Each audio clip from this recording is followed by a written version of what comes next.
मतलब India cancer capital बन रहा है पूरी दुनिया का, और इंडिया में फार्मा की सबसे ज़्यादा रिसर्च होती है। इससे ज़्यादा रिसर्च कहीं भी नहीं है, क्योंकि हम ही सब पूरी दुनिया को वैक्सीन्स दे रहे हैं, पूरी दुनिया को सबसे ज़्यादा मेडिसिन हम ही दे रहे हैं।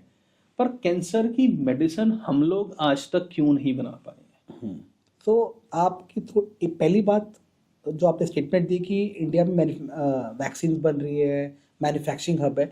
मैन्युफैक्चरिंग हब होना अलग चीज़ है, और मेडिसिन्स इंडिया में नहीं बनती है, बट जो उसका प्रोसेस है, जिसको रिसर्च एंड डेवलपमेंट बोलते हैं, R&D बोलते हैं, उनके बजट्स कंपनियों के बहुत छोटे हैं। पहले सरकार ने R&D पे बहुत इनिशिएटिव देती थी, बट इंडिया में मैन्युफैक्चरिंग साइड पे तो बहुत इन्वेस्टमेंट्स है, बट रिसर्च साइड पे except few big companies R&D side पे बहुत कम सेटअप्स है। ओके। क्योंकि अगर हम बात करें यूएस की और बहुत कंट्रीज में, they are big groups, Merck है, फाइजर है, बहुत सारी कंपनी, उनके ना $बिलियन के इन्वेस्टमेंट्स हैं, और वो पहले रिसर्च करती हैं, उनका पेटेंट लेके आती हैं, और 15-20 साल 25 साल का पेटेंट होता है, डिपेंडिंग कि कब कमर्शलाइज हुआ। तो वो पेटेंट जब आता है तो ऑब्वियसली जिस कंपनी ने करोड़ों रुपए खर्चे हैं, $बिलियन खर्चे हैं, क्योंकि उसमें रिस्क भी है कि अगर वो प्रोडक्ट नहीं काम किया तो उस पर टेस्टिंग होती है, क्लिनिकल ट्रायल्स होते हैं, बहुत कुछ होता है।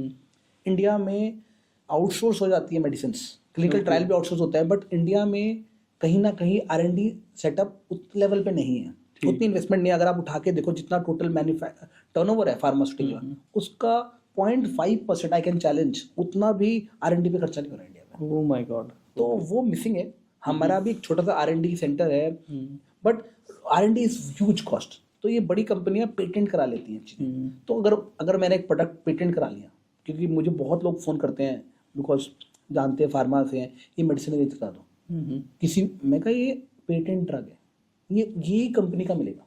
ओके। या फिर जिसने उस कंपनी ने किसी को लाइसेंसिंग पे दे दिया आउटसोर्स करने के लिए, उसी कंपनी के थ्रू मिलेगा।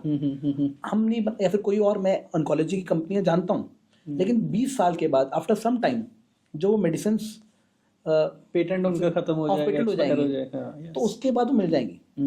तो अब वो कंपनी अब और ऑन्कोलॉजी की मेडिसिन ले आती है, क्योंकि उनको तो क्योंकि उसमें मार्जिन ज़्यादा है, जो पेटेंटेड कंपनीज हैं।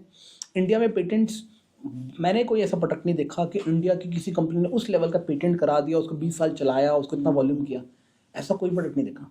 तो नॉर्मली कंपनियां क्या करती हैं, हम भी ऐसा करते हैं कि ये ऑफ पेटेंट हो रहा है, तो इसको बना 1 साल पहले 2 साल पहले इसकी रिसर्च करते हैं, क्योंकि उसके लिए भी एफर्ट लगेगा, उसमें भी कॉस्ट लगेगा, उसको मैच करते हैं, उसको इनोवेटर को मैच करते हैं, उसके सैंपल्स लेके उसको कंपैरेटिव करते हैं और उसकी क्वालिटी का बनाते हैं। तो वो हम करते हैं।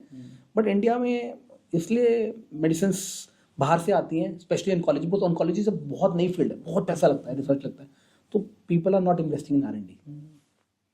नहीं, ठीक है, thank you so much for this answer. ये आंसर कब से मैं सोच रहा था कि ये क्यों इंडिया ये इस हद तक मतलब मेडिसिन डेवलप नहीं कर पा रहा है कैंसर की।